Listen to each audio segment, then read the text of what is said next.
welcome to This Is GG Weekend Watch, kindly sponsored by SBK, with Daryl Carter, Andrew Mount, and myself, to look forward to plenty of action then this weekend. We have the first classics of the flat season. We have the 2,000 guineas and the 1,000 guineas, and on Sunday that we're going to briefly look at, even though we don't have final declarations just yet, but plenty still to look forward to then at Newmarket. We also have a race at Goodwood and at Thirsk as well, though. So it's all flat action then on this week's show. Have to apologise, different location, currently in Ireland. Looking terribly scruffy because I've literally just got in from riding out at Willie Mullins's name drop. So that's me then done out the way, absolutely stinking here. So hopefully the lads then are looking far more professional and smart than I am this week. So I will let them take the floor on that front. But we had a good weekend last weekend. Plenty of winners then for the team all round. And this is only the running order. This isn't me putting this horse's name in first. But we had Hewick winning at 16 to 1 then for Kate. Thank you very much for the kind messages. Much appreciated. Thank you, guys. Thank you. You can't see them out there, but they're currently applauding. But we should be applauding them back because Nappers Hill won at 3 to 1 for Andrew. So I need to get the applause back. Boardman at 3 to 1 for Daryl. Happy Power at 9 to 4 for Daryl as Daryl's nap. And Grenadine. Pats all round for all three of us. Winning then at 11 to 8 as well as Kate's nap. So we had a pretty good time with things last weekend. Let's hope it'll continue then into this week. So we're going to start at Newmarket, beginning with the 150. This is the Betfair Stakes, which is a heritage handicap for 4-year-olds and over 6 furlongs. So just a field of 21 horses set to line up then, lads, where it is 7 to 1 the field at the time of recording. So wide open here, Andrew. Who do you side with? Yeah, I'd just like to say, first of all, a big thank you, Kate, from my nan. She didn't back your nap last week, but she's pleased that you found her curtains that went missing in 1979. So thanks for that. Keep your voice down. This is not my house. Don't you dare. Yeah. This is, right. Move swiftly on. You're in a cheeky move. Move on. Yeah, cracking race, 21 runners. I've been through this horse by horse, probably spent far too long on it. But all the pace seems to be far side. So the stalls are in the centre, but they're obviously going to split, and you just kind of worry about some of those drawn high, whether they are going to get the race run to suit, which is a bit of a pain for my anti-post selection, Strike Red, who was very unlucky. Went 6th here when I put him up last time out in my column. Got no sort of run whatsoever, and finished the race full of running. I think his jockey sort of gave up at one stage, thinking he couldn't possibly be placed. Only got beaten a length and 3/4 in the end. That was usually eye-catching. I'm still going to have a couple of quid on Strike Red in the hope that perhaps Apollo 1 comes over this side from stall 13. And the other one who might be up with the pace is Persuasion, who's left Charles Hill since last season. It's now rocked up for the Barron Yard. Now, they've gelded him since we last saw him. They do really well at the first time of asking with newly gelded runners. They've taken over from other yards, winning with 6 of the last 22 and showing a good profit. So from stall 15, I thought Persuasion might be the pace on the near side, and I want to be on Strike Red as well to make up for that luckless run here last time. Perfect. Yeah. So can't quite abandon then Strike Red, but still 11 to 1 then for that horse. And then Persuasion 16s I can see currently. So very interesting runner then for the Barons. Right. He's in a mischievous mood, Daryl. We'll move on to you for some more sense, please, for your opinion on this race. Yeah, unfortunately, I haven't really got a strong opinion on this race. There's some old favourites in here, and they're all capable on their day to say something stupid to start us off. But I just really couldn't find anything that I was really strong on. I'm a big fan of Jumby. He's a horse that I thought this year could go on to be a group horse. He ran in the Group 3 last time behind Double Bubble. He ran well, but it just looked like he needed the run to me. He could come on a good bit for that. Now, I don't know whether his future's going to lie over 7 furlongs. Or a mile, Daryl. Or over a strong 6. Sorry, Andrew? Or a mile even. Yeah, or a mile even. Look at that form with Yubir and Magellan. Yeah, exactly. I mean, he's a horse that's definitely got loads more to come this term. Whether or not this is a big enough ask off 106 in a handicap over a trip that probably will end up being too short for him, I'm not too sure. But he's just a horse I want to keep on side this season. So I didn't really want to be finding a bet against him. And in all honesty, I couldn't really find a strong bet amongst all of these runners. I think I think they're all capable, right down to Bernard O'Reilly, down at 28-1. So no strong opinion, but I'm very keen to keep Jumby on side, and I suggest others do too going forward. Yeah, so going forward, then potentially more so a Jumby. But yeah, difficult to have a stronger opinion than in this 24-runner wide open contest where, yeah, we need to see exactly how the race is going to play out. But yeah, Jumby, sort of, as you said, just to keep the eye on. So we shall move on then to the next race. This is a 225, the Suffolk Stakes, which is another heritage handicap for 3-year-olds and over a mile, one at 225. Again, very wide open contest. So Daryl, your turn to solve this one then, please. Yeah, I like Fast Medicine at the top of the market. I think he's much better than a mark of 84. There was definitely a good horse in him somewhere last season, but he just wasn't really following through with his effort and really sort of seeing out his races for whatever reason. They tried the headgear on him because he looked a little bit wayward at times. That didn't really work. But the hood has worked on his seasonal return after being gelded. Now, he just looked like a typical coltish horse when something just needed to happen for him. And they went for the headgear, and you thought that might just help him concentrate. It just didn't.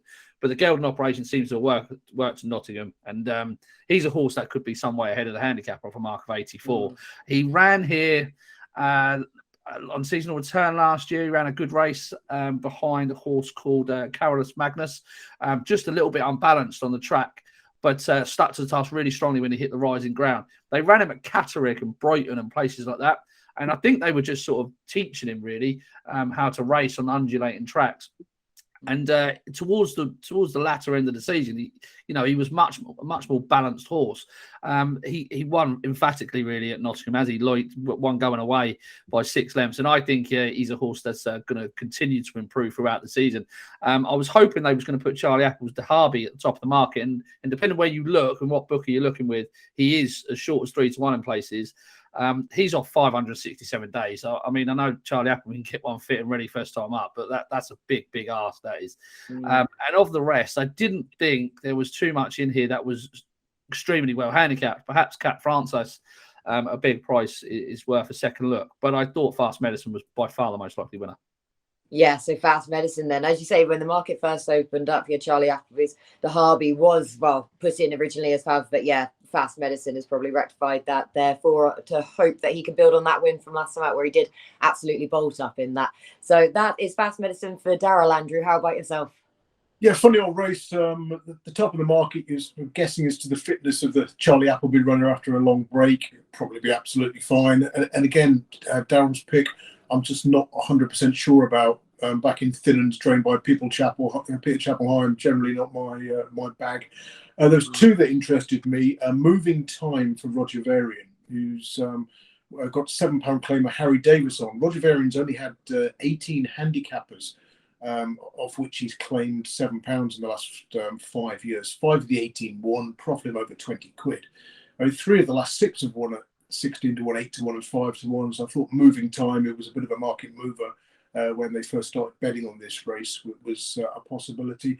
And the other one is Turntable for Chris Wall, who started the season really well. Ironically, Turntable doesn't like going round a bend. All his forms on straight tracks. You look at his straight track turf form. 4 wins from 11 starts. At Newmarket only across both the Newmarket tracks. It's 3 wins, a second and a fourth. The fourth was excusable. He wore a first-time hood and he hasn't worn it since.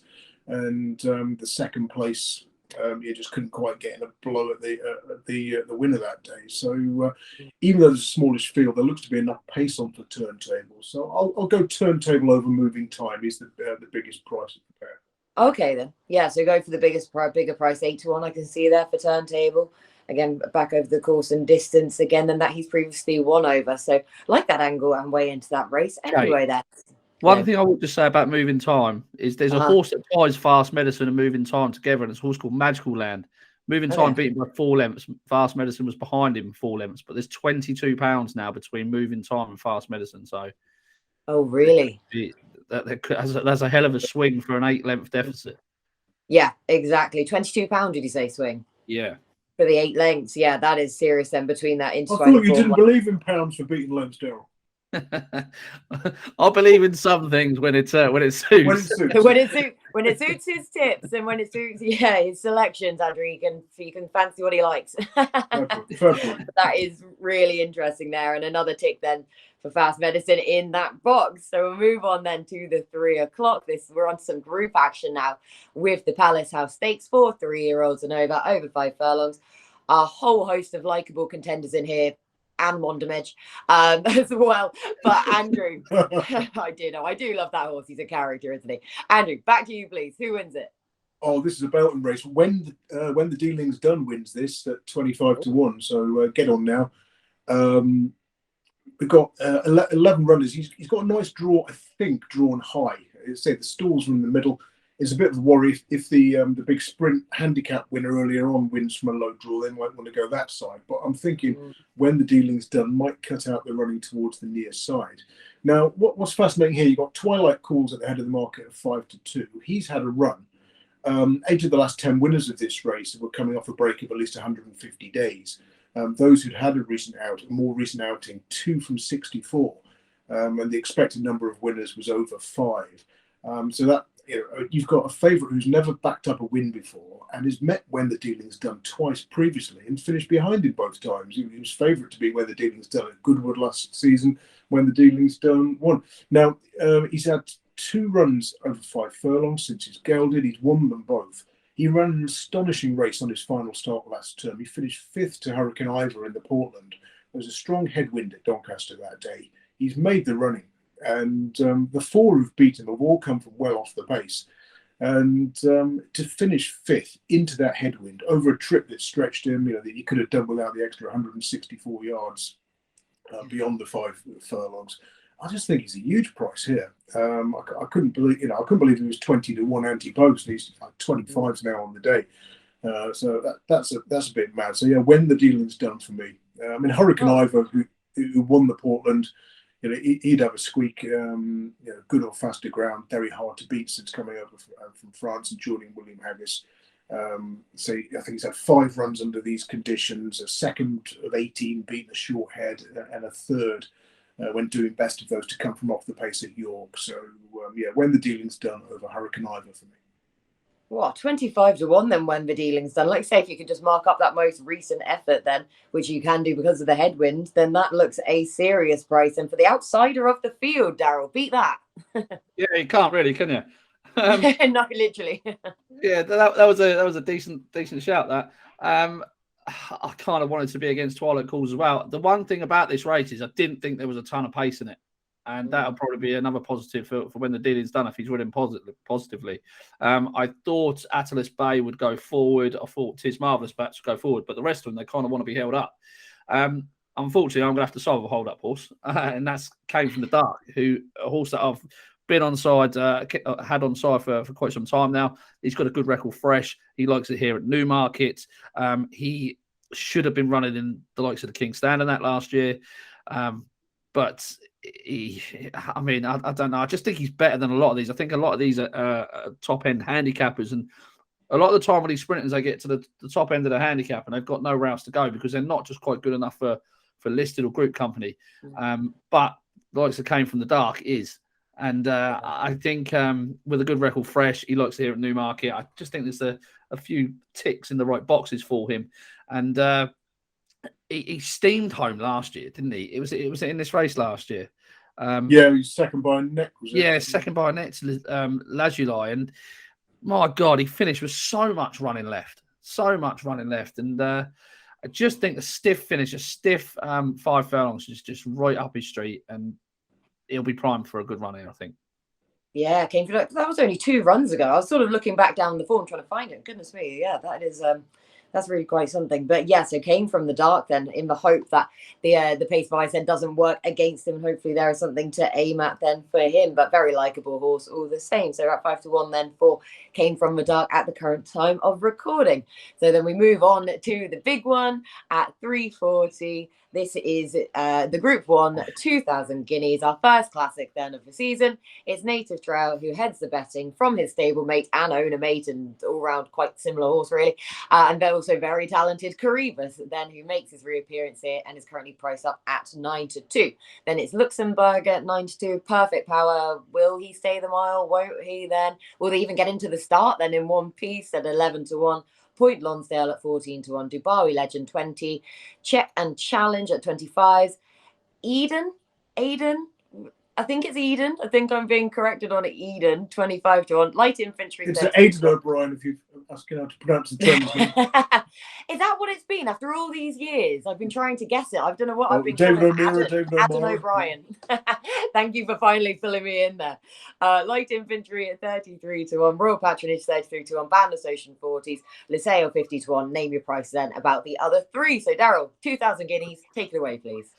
Yeah, this is good, isn't it? One thing I will say is that last year I moaned about the 2-year-old juvenile form, saying that it was no good. I actually, looking at this race, I think we've got probably one potential standout star, or perhaps two.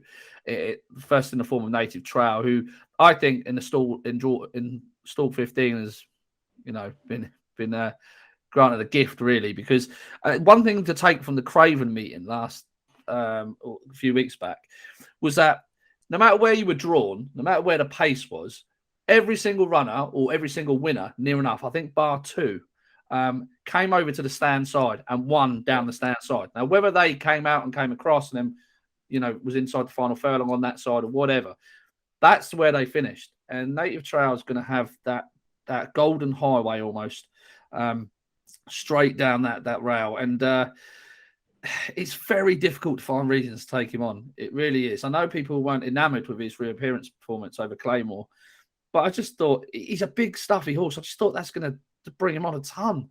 And his finishing effort is just so strong. Do I want to back him at evens? I don't want to back anything at evens, to be honest with you. I thought Caribus has got a lot to find, if I'm being honest. I think he's very skinny at 5-1 as a second favourite. He was beaten by Royal Patronage in his penultimate start when sort of blowing out towards the finish. And then he only scraped time over Imperial Fire. I say scraped time, he didn't. He won well, but he, again, was advantaged by his racing position coming down this stand side when everything else in the race was racing over the far side. So I thought he was worth downgrading a little bit on that performance. Luxembourg is an interesting horse for me. I thought he had plenty in the tank when he won at Doncaster in the Vertum Futurity. I thought that Ryan it was mainly hands and heels until inside the final 50 yards. And he gave him a couple of taps. I think he's got loads more to come. My worry with him is he's got such a high head carriage. How is he going to handle this track? When he goes into that dip, how is he going to handle it? Is he going to be all over the place or not? There's not tons of pace on in this race either, which is slightly the other slight concern that a few people should have, really. I thought Point Lonsdale would have been a pacemaker. He's drawn near Native Trail in stall 11, so that's up high. And Royal Patronage is over in drawn stall 6, so that's low. I didn't see too many other pace options in this particular race. The one I'm going to take a chance with, and I'm probably just simply paying for places, but that's Eydon. For Roger Varian at 33-1. It was a big finish from him at Newcastle on his second start.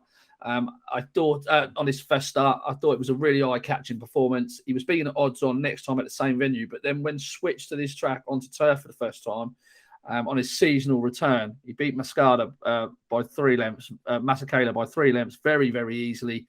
He was, like I say, there were only 2 horses from the Craven meeting that won down the centre of that track across the whole 3 days. He was one of them, and the other one was Accidental Agent.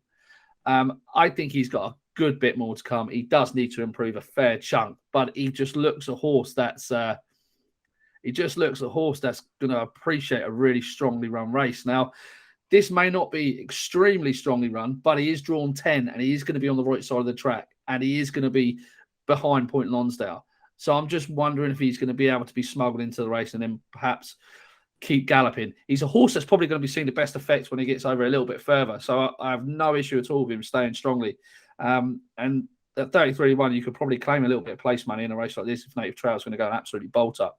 So I thought he would be the way I'd play it. I thought Berkshire Shadow was worth upgrading his performance behind Native Trail last time. he was stuck at the rear of the field, had to switch to the centre of the track and try and make up ground. He's a horse that's been crying out for a strongly run mile. So he could quite easily improve and make the frame. If you can get extra places, 80-1 about Berkshire Shadow, I wouldn't put you off that horse there. But, yeah, other than that, I thought Native Trail was most likely winner, playing for places with Eydon, I think. Yeah, I like that. But a little mention then for Berkshire Shadow as well, with all variables hopefully to suit him. But yeah, Eydon, as is now going to be his full name. Yeah, seriously talented horse. And like you say, he'll definitely stay then if he gets a good gallop to aim at, which we hope and expect them from the Guineas in itself. But they say 33-1 then for him is a serious price and to pick up the pieces. But I'm with you with Native Trail, though. I can't see past him. And it's going to be an absolute cop-out of a nap because of his current price. But he's been the apple of my eye all over the winter then. I couldn't wait to see him back out. I was always team Native Trail over team Caribus when everyone was discussing then the 3-year-olds to be then over the winter. And it's interesting with Native Trail because many people say that he's a horse that does not handle Newmarket, yet he's unbeaten there. But it's interesting because he does switch his legs over and over. But I listened to an interview with Norman Williamson, who obviously then sold him at the Breeze Ups, and he basically said when he was riding him, he switches his legs that often because that's how he goes faster. That's what he did at the Breeze Ups. He switches his legs just to kick into top gear rather than not handling the undulations. So he said himself he has no fear back at the track, which clearly he's proven himself at time and time again. And he's just an absolute dude of a horse. And as you said, Daryl, as soon as he got drawn in 15, then I thought, well, perfect. From the Craven meeting, he has the Golden Highway now. Everything is in his favour. So, yeah, I'm going to be very boring. Native Trail, Andrew. Any other angles for you into the race?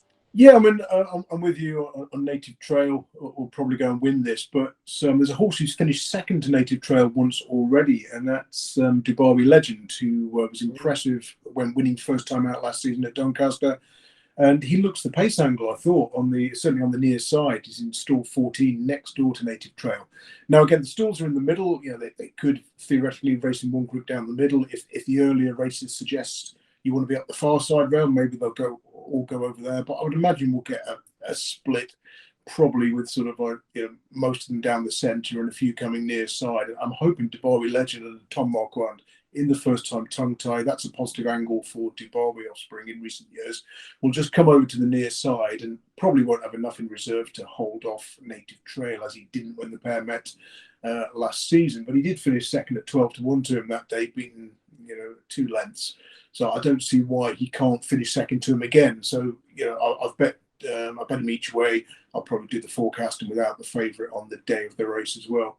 The other one just worth mentioning at a ridiculous price is the Wizard of Eye for Stan Moore. Stan Moore's having a good little spell. His last 2 runners have won. Another one was second by a head the other day. And this one was only 3 lengths behind Your Perfect Power at Newbury last time. Yeah. He's bred to appreciate the step up to a mile, and he's also got that recent run, which seems to be key to Galileo Gold offspring. They show a huge profit when returned to the track within 15 days. So he's on the far side, but he's 250-1 with one firm. He'll let me have £4 each way. I thought, well, fair enough. I thought he might be a Commonwealth Cup horse, Andrew. Yeah, the price of 2 lottery tickets. There's one. But I think DUBAWI Legend each way 25-1, 22-1, perhaps with the firms are paying 4 places is got to be worth a couple of quid each way. Definitely, yeah, and also a little mention for the Wizard of Eye, rank outside of 250-1 I can see currently, but otherwise then DUBAWI Legend. Interesting on the first time tongue tie for DUBAWI angle. I did not realise that one before, so yeah, that'll be interesting to see if that pans out, and he's drawn well next to the Fav anyway. So yeah, cannot wait though for the 2000 Guineas this year, of course. So that is then all of our scheduled races from Newmarket. So Andrew, I will throw it back to you, please. Anything else from Newmarket? No, I've not really had enough time to look at some of the others, but there are some good handicaps later on in the card. But so yeah, check my column. There might be 1 or 2 in those races. Yeah, check my column then for any other handicaps then for Andrew. Daryl, have you had a chance to look at anything else from Newmarket? No, nothing for me, Kate.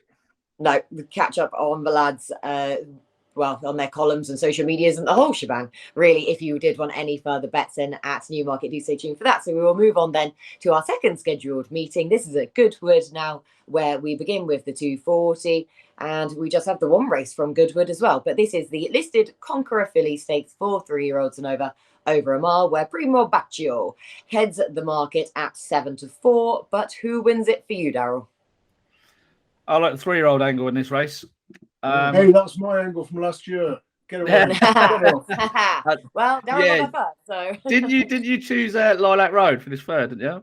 No, I did I did them all. Oh, you did them all. Yeah, you did. Yeah, Illy Carton, and just got picked with the forecast. Yeah. Seven runners, 7 3-year-olds running this in 6 races in the last 10 years. 3 have won and 1/3. It's just a lot of weight. Andrew will contest that. They're getting a stone. And I thought that the no-brainer bet really was a horse that I cannot pronounce, and I've got to stop picking horses I can't pronounce. Almohandesah. yeah, and that fluently as well. Yeah, and it's exactly I'd said like that. Finished up behind Catch It last time in the Neil Gwynn. I thought it was a promising run. I thought she just got tapped for toe in the dip, and then stayed on quite strongly. I think stepping back up to a mile would definitely suit her. She's going to be ridden promptly, which is what I like around Goodwood.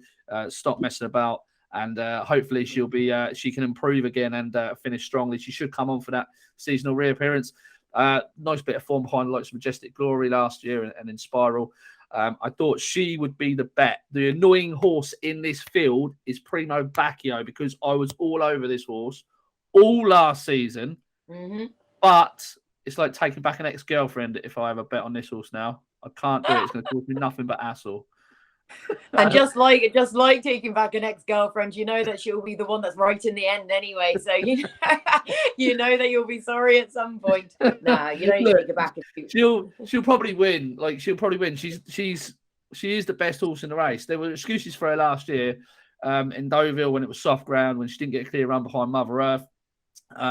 She was very, very good at York when beating Creative Flair. But I thought at York that on a penultimate start and a penultimate run towards the end of the season, her and Space Blues were fighting out at the top of the market, and she had everything in her favour that day. Returned to York, good ground, strong pace on offer, and she just didn't come forward. Now, whether or not she is a horse to catch early on in the season, like today, that may well be the case. But for me, she just didn't go on from those performances. Now, there might have been something wrong with her. I don't know. This is far, far easier than a lot of contests that she's had last year. It just worries me that she's a 2-1 shot. She was 11-4 during the week. She's a 2-1 shot now when the betting's opened. That, for me, sometimes those prices are just too good to be true. And I am very wary that she's a 2-1 shot and not an even money shot. Now, a lot of people will say, well, you should be backing that 2-1 shot if you think it's an even money shot. But there are just times when things are too good to be true, and it just worries me here with Primo Baccio. That's all. Yeah, exactly. I say probably because when you look at her official rating in comparison to her rivals here, she should be even money on that basis if she was back to her best. But say the market is pretty lukewarm on her so far anyway, and just whether or not she can bounce back to that devastating York win of last year, I'm still not convinced either. So, yeah, I'd still be trying to take her on anyway in a race of this nature. Andrew, do you take her on or do you side with her? Yeah, same sort of angle as Daryl here, going with the 3-year-olds. So I'm just going to back both of them, Zambak and the unpronounceable one that Daryl's tipped. Zambak did impress me when coming from off the pace from a wide draw to win on her debut at Kempton. And, tough debut, but going right-handed again. I just thought she'd run a race. She's nothing special. But she's about 3-1 second favourite, I think. But I'll back Zambak and save on Daryl's and do the reverse forecast. I think. Yeah, 130 then for Zambak. I can see. 10-3. 10-3 for Zambak. I can see then second in. But both taking on then. Right one. No, I'm definitely better off with the latter. Right, so both taking on the favourite, then Primo Baccio in the 240 at Goodwood. We will leave Goodwood there and then, and we will head to Thirsk instead, where again we just have the sole race then so far from today for Thirsk. And this is the 205. This is the Thirsk Hunt Cup. Careful how you say it. I can breathe again now. I was pure fearing that for this entire show. Right. I'm not saying it again, though. It's for 205, which is a 0 to 105 handicap for 4-year-olds and over a mile, 15 runners, wide open race. Andrew, who wins this race for you? Tim Easterby's DELGREY Boy wins this race.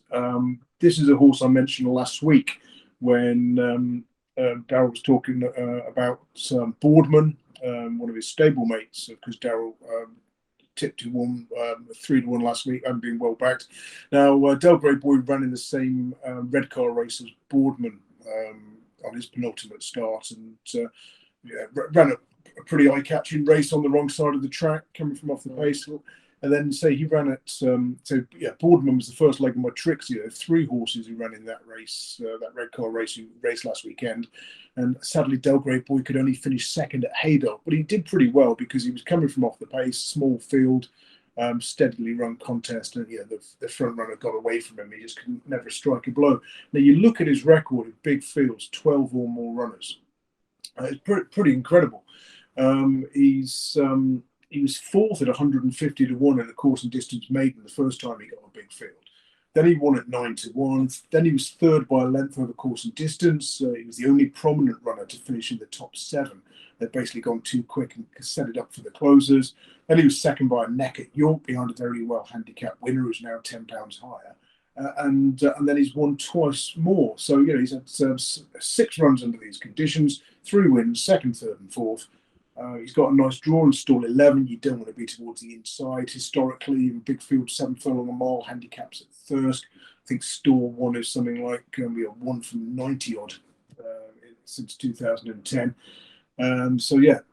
DELGREY Boy, massive chance here. Hopefully, there's going to be a good pace on, and it's about 10 or 12 to 1 of it. Yeah, exactly. Yeah, I just literally saw 11 to 1, horse 11, drawn in 11. It's all the ones there are aligning for him. But probably finish 11th now. Yeah, exactly. Yeah, then to finish 11th. All the stars then aligning for DELGREY Boy back over this course and distance again. Then for Andrew, Daryl, your assessment of this race. I'm gonna tip the horse that's been behind DELGREY Boy twice, and that's a horse called Pisanello. Careful you say that.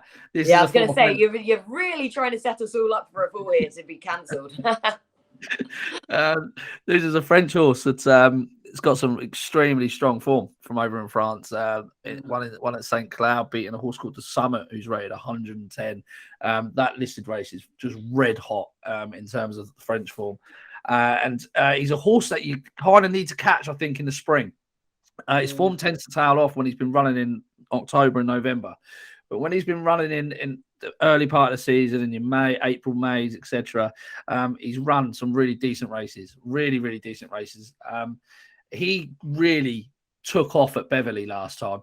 Now he had 3 starts last season, I should just say, for his new trainer. And the first one, he just looked like he needed the run. The second one, he ran a nice race when finishing 5th at Red Car behind Copper and 5, but just not really getting a strong pace that he's been needing. And then for whatever reason at Red Car on his 3rd start, he just ran a bit of a lackluster race. They removed the headgear, the cheek pieces off him last time, off the back of a 200-day break, came to Beverley, and the way he just picked up in the final furlong and cleared away was just really impressive. He was tough to pull up after the line as well, and he got no clear run. So the fact that he's won by 3/4 of a length does not do him justice whatsoever. This obviously has been the plan to quickly come here. And he's drawn in stall 10, which is a stall I like at Thirsk because it keeps you out of the early scrimmaging that you don't think you want to be drawn too low, because they all just blast out from the stalls and a lot of horses get cut up. I think keeping wide for the early scrimmaging will definitely suit him. And he's a horse that is surely ahead of the handicap on off 83, just on the balance of his French form. And if he has picked up the bit for his new yard, David O'Mara, then God, he could be £15 well in if he decides to put his best hoof forward. So I'm banking on him a little bit. I've backed him at around 14 to 1. I think he'll be well supported on the day, and hopefully he can get the job done and just reverse the form of DELGREY Boy. Yeah, exactly. Yeah, then reverse the form with Andrew's selection there. But yeah, horse number 12, Pisanello. Goodness me, this race is just setting us up for a fall. But yeah, for another one then, for a French recruit, then for David O'Mara, we know how well he does with his French recruits. And if everything is just clicked into place for this lad now, then 12-1 looks a very fair price then about him and drawn on the right part of the track as well. So both of the lads then going head to head then with DELGREY BOY and Pisanello. The Indy Thirsk Hunt Cup. Goodness me, move on swiftly, please. God. Right, Daryl, back to you, please, for anything else from Goodwood or Thirsk. Yeah, Goodwood, 316. Caradoc is going to win this race, I'm telling you now. I know he's a horse that just keeps getting you at it every single time, but this is ideal for him. Smaller field should suit him. He's got pace in the race. I think he's like £8 or £9, £7 better off with You're Hired for beating him for 3 lengths at Newbury last season. He was a massive eye catcher at Newbury behind Modern News, beating 2 lengths, steamed home over a trip that's too short. He's up in distance today, up to his correct trip of 1 mile 2. That Newbury form is honestly a race you definitely want to keep on side, because that is going to be some of the strongest handicap form of the entire season. Caradoc surely has got a win in him off a mark of 98. I think he'll take a world of beating. He's the nap. World of beating in the 316. Oh, lovely job. We've got a nap and everything there from Daryl. So that's also number 1, Caradoc in the 316 at Goodwood. Very, very confident selection in the hope that he comes right again then, that horse. Andrew, anything else from Goodwood or Thirsk? Not for me, thanks, Kate. Not at all. That was sort of from that to that from Andrew. All right, Andrew, I'll throw it back to you then for anything from anywhere else. No, not a bean yet. Haven't had a chance to look. No, there's been an awful lot on, to be fair. Daryl, anything from anywhere else? Yes, Punchestown. Hey, right. Here we go. Lay Epatante in the 350. Ooh, bold. Layer. Bold. Like, yeah. This horse, I've spoken so many times about this horse. This track is not going to suit Epatante at all. I just can't believe that this happens with her every single time after she wins. She then goes, like, there's no thought behind the process of pricing her up whenever she has a race. So she's a 5-4 shot now. She's a horse that I've said time and time again that needs to be able to come into a home straight, pull in double, sit there, pop away, and then jump and then clear away. So many times I've mentioned that this horse does not want to be put under pressure around a bend. Well, at Punchestown, just like last year when she went there for the champion hurdle, she's going to be put under pressure around the bend coming into the home straight. And that is just not Epatante at all. Like at Aintree, the reason the step up and trip worked for her was because she loves a flat track. It's a speed track, and there's 3 hurdles in the home straight where she can come around the bend and she can sit, and she doesn't have to make her move until the second last or the last flight. That's not going to be the case with Epatante in the 350 at Punchestown. So lay Epatante. God, I hope she doesn't win now. The two I'm going to back in it. Don't say that. I've just laid it for my maximum. the two I think are worth backing is Shewearsitwell. I met her this morning. I washed her off this morning. Did you? How is she? Yeah. She's got a funny, her face is, bless her, it's all a patchwork quilt that's been put together. But yeah, no, I was talking to a lad that rides her every day, and he just said the form that she's been in, and she hasn't missed a bit of work, and you wouldn't know that anything's missed. Yeah, she's a beast, I reckon. She's a nice looking one as well, like maybe away from the head, but physically, yeah. That's what I meant. Plenty of females like that. But yeah, she's a 16-1 shot. She was very, very progressive before that fall at Epatante. I'm slightly concerned that Paul Town has jumped on Burning Victory, but I think it's because they're just going to give her time in her race and let her jump, I'm assuming, to get her confidence back a little bit. But she was a very good jumper prior to that at Tipperary and Sligo. So if she pings the first 2 and her confidence is back up, I'll tell you now, she is no 16-1 shot in this. That's for sure. And the other one is Stormy Island, who's probably going to try and make all the running and like she did last year in the race. She can be very, very hard to catch around Punchestown. I think the 2 at the top of the market are the wrong 2 horses at the top of the market for me. So I think you want to lay Epatante. In the 5:30 at Punchestown, Camprond had the ground go against him. at Cheltenham, Mhm. but he's definitely well handicapped. He's been chopped £3. Well, he's £3 lower in Ireland. He's run off from after 137. Philip Hobbs goes over. Eydon Common takes the ride. He's got to have a big chance. And the other horse in that race as well is He's a Hardy Bloke for Noel Mead. This was a huge eye catcher at Cheltenham in the Martin Pipe. He just got absolutely hammered through the midsection of the race. I think he was badly hampered and short of room here, there, and everywhere. Just couldn't get going. He ran a really nice race at Ferryhouse last time. Returns to Punchestown where he won before as well. So I don't know what price they're going to be, but them two are definitely worth having a look at in the 5:30. But that's all for me.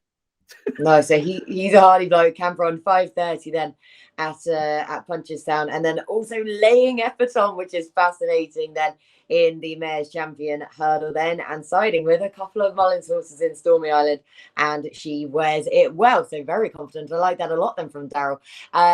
Andrew, I did ask you, didn't I, for anything else from anywhere else? So no, that's no problem. So Daryl, the answer is still no, Kate. The answer is still no. We haven't tempted you in now with Punchestown. No, right. Naps. We know Daryl's. Daryl, just reiterate, please. Nap is Caradoc in the 3:16 at Goodwood. Thank you very much. Andrew, Nap, please. I'm going to go When the Dealing's Done at Newmarket in the Palace House. Toss up between that and DELGREY BOY, but he's the bigger price. Lovely job in the Palace House then at 3 o'clock. And I'm going to go to the next race then, the 3:40 at Newmarket, because I'm just going to go over scumbaggy Naps then this weekend with Native Trail. He's the apple of my eye.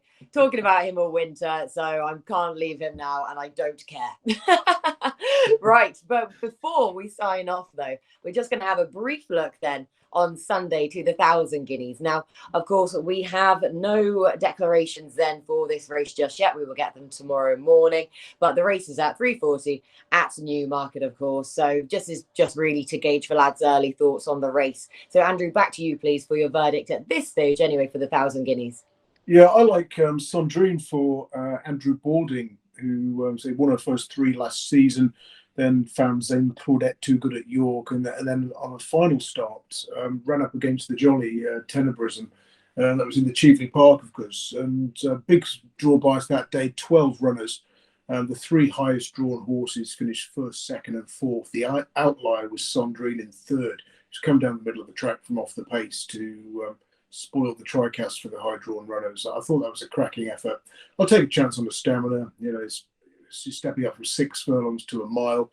That's a slight worry, but at the price, I thought it was compensation in sort of 16 to 1 or thereabouts. So SANDRINE each way for me.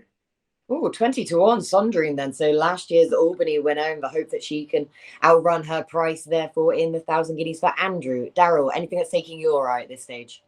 I think TENEBRISM is a superstar, so I'd be sticking with her, really. I know it's a big step up from 6 to a mile, and I know she probably had the golden highway, actually, when she beat Flotus and SANDRINE in the Cheveley Park. But I just thought that the amount of ground that she made up in the time that she did was just remarkable, in all honesty. Every time I watch back the race, I just can't believe how far back she's come from to nab Flotus. I just thought it was a remarkable performance. If she turns up in the same form as that, I mean, I don't think the mile would be any issue at all, given her closing sectionals that day. But if she turns up in any sort of form like that, she's going to take a world of beating. Yeah, so TENEBRISM then to prove that she is then the star in a race that has sort of changed complexion really in the last couple of weeks. Anyway, a fair few times, but TENEBRISM then for Daryl at this stage. I haven't got an opinion on the race just yet. I need to see actually declarations and everything and the proper shake-up then of the race and to take in the action at Newmarket beforehand to really make a decision. But thank you so much to the lads then for all of their hard work as per usual. Then thank you so much to all of you for watching. Have to give a shout out to Daniel Valentine as well there, who I met at Tuesday at Punchestown. Then he was a big fan of the show and really was full of praise for the lads. So he must have been at the bar for a lot longer than I was anyway, and hence why my voice is now that. Excellent. So ask him if he knows any good curtain shops, Kate, as well. Put that local knowledge to good use. Right.